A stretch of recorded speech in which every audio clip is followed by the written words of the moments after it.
Padilla. Mr. Secretary, please read. Senate Bill 1422 by Senator Padilla, an act relating to military courts. Senator Padilla. Thank you, Madam President. Members, SB 1422 would create a strong policy which would put California at the forefront of the nation in regards to justice for victims of sexual assault. As we know too well, sexual assault crimes are pervasive in our society. Within the military, it's no different.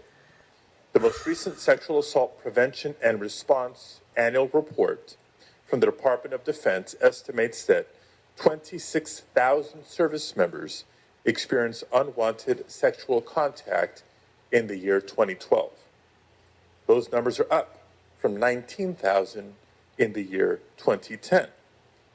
Last year, U.S. soldiers were 15 times more likely to be raped by a fellow soldier than killed by an enemy. Meanwhile, in the state of California, the California Military Department, the majority of whose service members are in inactive duty status, lack the personnel and infrastructure to adjudicate these cases. Under Governor Brown and the current California Military Department leadership, the department has established a policy to refer sexual assault cases to local authorities who are typically in a better position to investigate and prosecute these types of crimes. This effectively has separated the investigation and prosecution of these crimes from the chain of command. An important reform we can achieve here in California that members of the United States Senate are still fighting for. SB 1422 will codify key elements of the California Military Department's current policy in cases of sexual assault. Specifically, the bill would require sexual assault cases within the California Military Department to first be subject to the investigative and prosecutorial jurisdiction of local authorities, allowing the department to claim jurisdiction for these cases only when a local prosecutor chooses not to prosecute a case. Second, the bill would prohibit any convening authority within the California Military Department to overturn a sexual assault or rape conviction issued by a general court-martial. The bill specifies that there is no statute of limitations when charging a member of the California Military Department for sexual assault.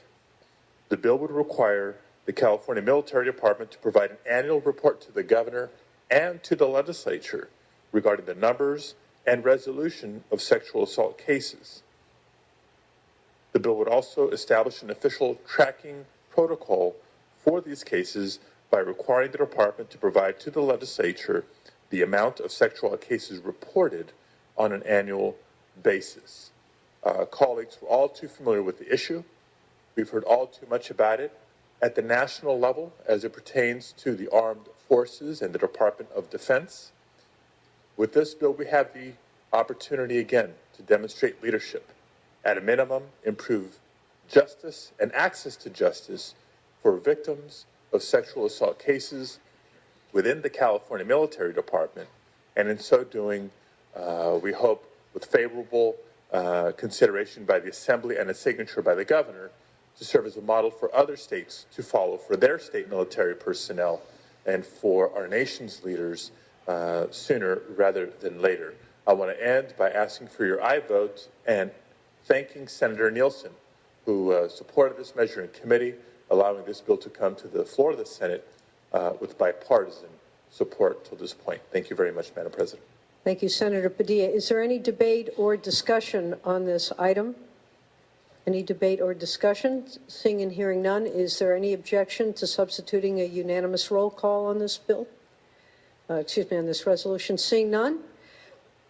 It is a bill, Ayes 34, no 0. The measure passes. Thank you, Senator Padilla.